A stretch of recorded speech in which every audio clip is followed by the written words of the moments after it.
नमस्कार, स्वागत है आप सबका। पिछले क्लास में हमने आपकी एकांकी भाग से जो पहला एकांकी है सो की ढाली, जिसके रचयिता क्या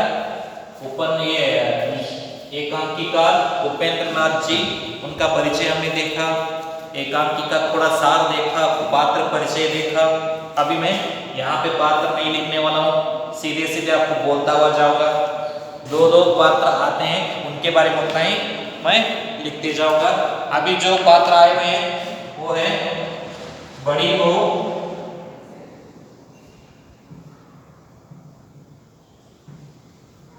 और इंदु। बड़ी बहू और इंदु के बीच बातें हो रही है। तो देखिए किस तरह से बातें हो रही है। यहाँ पे इंदु बेला को लेकर, यानी कि छोटी बहू बेला को लेकर नाराज है, क्योंकि उसने घर की जो पुरानी नौकरानी है मिश्रानी, उसको काम से हटा दिया है, क्योंकि उसको काम करना नहीं आता। और उसी बात को लेकर यहाँ पे चर्चाएं हो रही है। और यहाँ पे देखिए आगे किस तरह से इंदु ने समझाया कि बेला ने क्या क्या कहा मिश्रानी को लेकर, वो सब कुछ बड़ी बहू के सामने समझाया। बड़ी बहू यहाँ पे देखिए क्या कहती है कि बेला यानी कि छोटी बहू को कोई बात करने का सलीका है या नहीं, प्रश्न करती है। तो इंदु कहती है मैंने जाकर समझाया, किसे? बेला, जो अदृश्य पात्र है जिसके बारे में यहाँ पे बात हो रही है, बेला, जिसको छोटी बहू भी कहते हैं।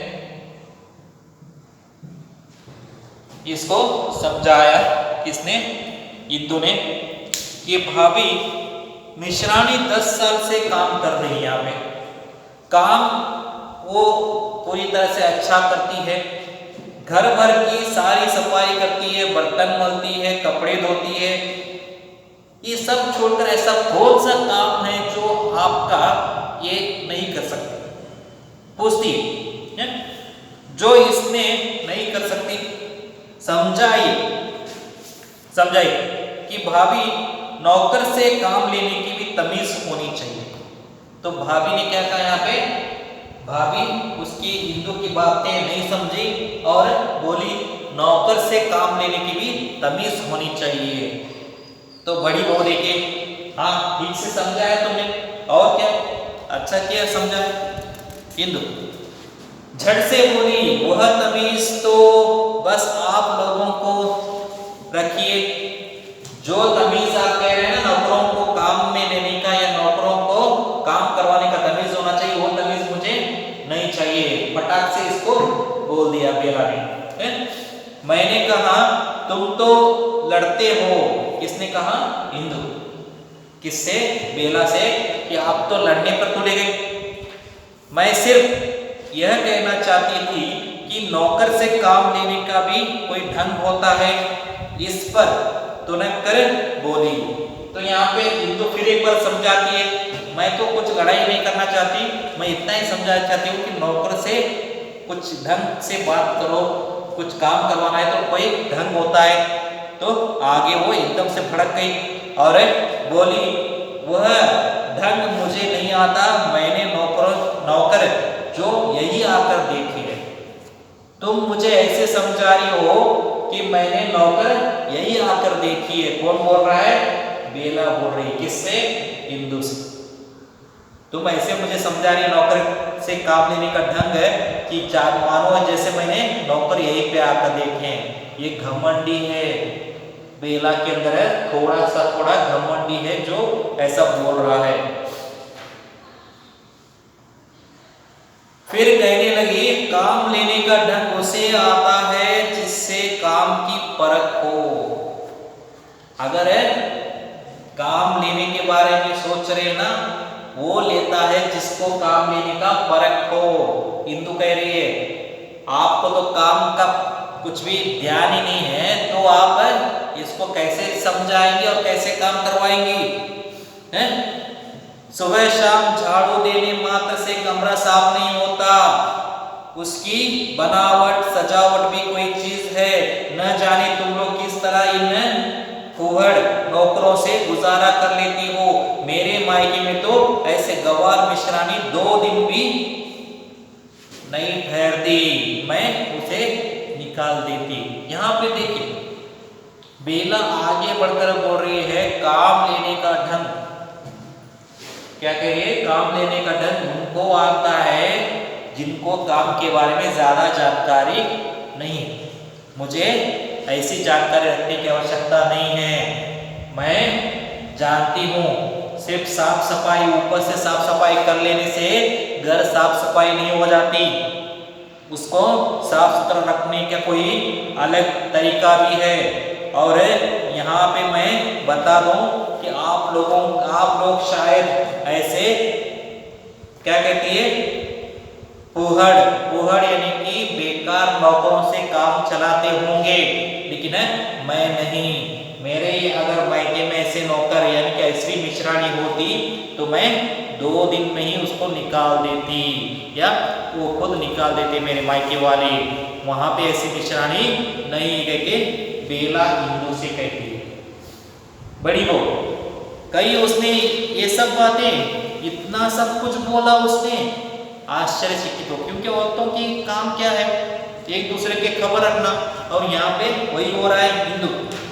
और कैसे कही जाती है जब से आई है यही तो सुन रहे हैं, नौकर अच्छे हैं तो उसके मायके में, खाना पीना अच्छा है तो उसके मायके में, कपड़े पहनने का ढंग आता है तो उसके मायके वालों को, हम तो न जाने कैसे जी रहे हैं। तो देखिए यहाँ पे हिंदू आगे बढ़कर बोलती है तो क्या कहूँ उसके बारे में, वो तो कितना कुछ सुनाती है। मुझे तो लगता है कि हमारे घर में कुछ अच्छा है नहीं। नौकर है अच्छे उसके घर में हैं, खाना पीना उसके घर का अच्छा है, कपड़े पहनने का ढंग भी उसके घर वालों को, मायके वालों को आता है। हम तो बेकार, एक तरह से कुछ आता ही नहीं ऐसे लोग हैं। और नाक को थोड़ा चढ़ाकर, एक तरह से ऐसे उंगली से चढ़ाकर, यहाँ के लोगों को खाना पीना पहनना ओढ़ना कुछ भी नहीं आता। हमारे नौकर गवार, हमारे पड़ोसी गवार, स्वयं हम भी गवार। इतनी सी बात है जो बेला ने कही है, उसको बड़ा चढ़ाकर हिंदू कह रही है कि वो ये सब हमको समझती है। क्या समझती है? कि हमें पहनना ओढ़ना नहीं आता, हमें ठीक से खाना पीना नहीं आता, हम सही तरीके से खाना पीना नहीं करते, हम गवार हैं, हमारे नौकर भी गवार, गवार अर्थात अनपढ़ गांव के लोग जो एक तरह से बे मतलब के कपड़े पहनकर या कुछ भी ऐसे अरे गरे शख्स बनाकर रहते हैं, उनको कहते हैं गवार। लेकिन यहाँ पे सही मानी है तो गांव के लोग ही अच्छे और तंदुरुस्त रहते हैं। शहर के लोग भले ही अपने शरीर पर फैशन नाम के कपड़े पहन लें, अपने मुंह पर मेकअप नाम का एक आधुनिक चित्रण बना लें, लेकिन वो कमजोर के कमजोर ही रहते हैं। तो यहाँ पे वो सब कहते हुए कहती है कि स्वयं हम भी गवार है उसके लिए, इसके लिए बेला के लिए। ये सब कुछ बड़ी बहू के सामने बोल रही है अदृश्य तरीके से बेला का नाम लेकर। कौन? हिंदू। बड़ी बहू आगे चकित विस्मित से सुनती है, सिर्फ हिंदू की बातें वो चकित होकर सुन रही, क्योंकि उसको तो कुछ बोलने का मौका ही नहीं मिल रहा है। कुछ बोलना चाहती भी है लेकिन ये बातें सुनकर वो आश्चर्यचकित हो गई है। ये तो आगे बढ़कर कहती है मैं भी कह दिया, क्या बात है भाभी तुम्हारे मायके की, छेड़ने वाली बात, मायके की बात आ गई तो हिंदू से रहा नहीं गया। क्या बात है भाभी तुम्हारे मायके की करके प्रश्न डाल दिया। एक नमूना तुम ही जो हो, वहां से आई हुई एक नमूना तुम ही तो हो, तुम ही तो बताओगी मायके के बारे में, तुम्हारे अलावा तुम्हारी मायके के बारे में बोलने वाला यहाँ पे कोई नहीं है। जैसे किसी वस्तु के एडवर्टाइजमेंट के लिए उस वस्तु का लाना आवश्यक होता है जिसके बारे में हम एडवर्टाइजमेंट कर रहे हैं, उसी तरह से यहाँ पे बेला के मायके की तारीफ हो रही है तो बेला का होना आवश्यक है, और वही बताने का प्रयत्न कर रही है इनडायरेक्ट होकर। कौन है? हिंदू। आगे एक मिश्रानी और ले आती तो हम गवार भी उससे कुछ सीख लेते। आते आते तुम अकेली क्यों आ गई? एक मिश्रानी अर्थात नौकरानी को साथ में लेके आ जाते तो हम देख लेते कि वो कैसे काम करती है, उससे कुछ सीख लेते हम लोग हैं। दाहिनी दीवार के कमरे से, दाहिनी दीवार यानी कि राइट साइड से, छोटी भाभी, छोटी भाभी यानी कि इंदु की माँ, छोटी भाभी यानी कि इंदु की माँ,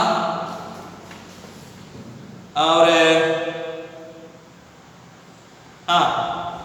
प्रवेश करती है और उसके पीछे पीछे रजवा, रजवा यानी कि मिश्रानी का नाम ही रजवा है, जिसको मिश्रानी भी कहते हैं।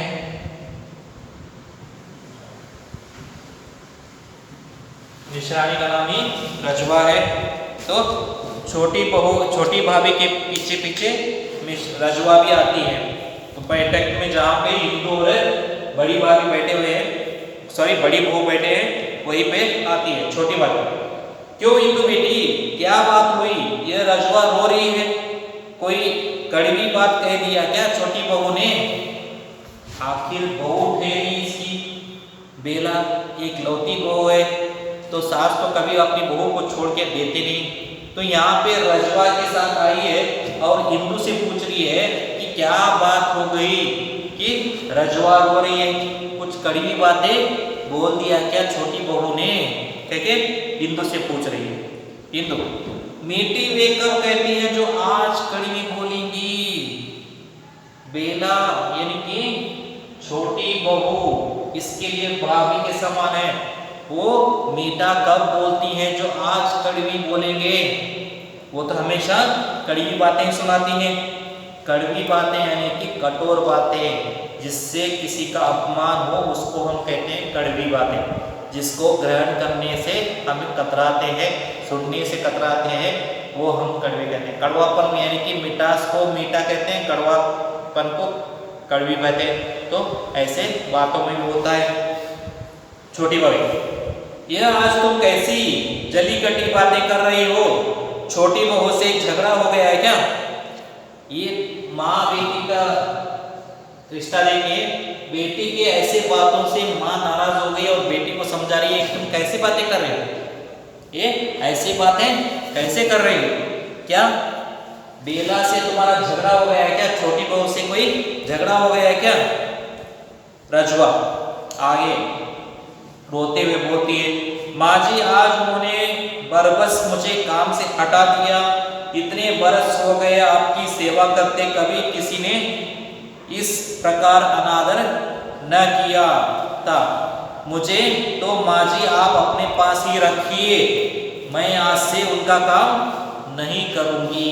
देखिए यहाँ पे रजवा रोते हुए कह रही है कि माँ जी आज बस बस कर दिया। बस बस करना यानी कि बार बार जो घटना दोहराती है ना, दोहराती है, उसी को हम एक तरह से अफसोस से कहते हैं ना।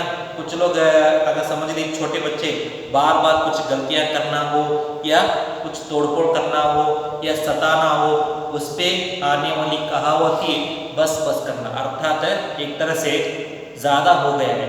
तो ज़्यादा ये कर दिया है छोटी बहू ने। क्या कर दिया कि मुझे एक क्षण में ही काम से हटा दिया। मैंने कितने साल यहाँ पे काम किया है, कितने सालों से यहाँ पे काम किया है, कभी ऐसा नहीं हुआ, लेकिन आज देखिए एक पल में मुझे काम से हटा दिया। मुझे तो आप अपने पास ही रखिए, यानी कि वो छोटी भाभी के साथ रहना चाहती है, उनका काम करने के लिए। वो बेला के पास नहीं जाना चाहती, मुझे उनके पास मत भेजिए, मैं उनके पास नहीं जाऊँ। यहाँ पे छोटी भाभी देखिए, वह तो बच्ची है मिश्रानी, तू भी उसके साथ बच्ची हो गई। किसके बारे में बोल रही है? इंदु के बारे में। इंदु तो छोटी सी बच्ची है, उसकी बातों को तुम इतना महत्व दे रही है।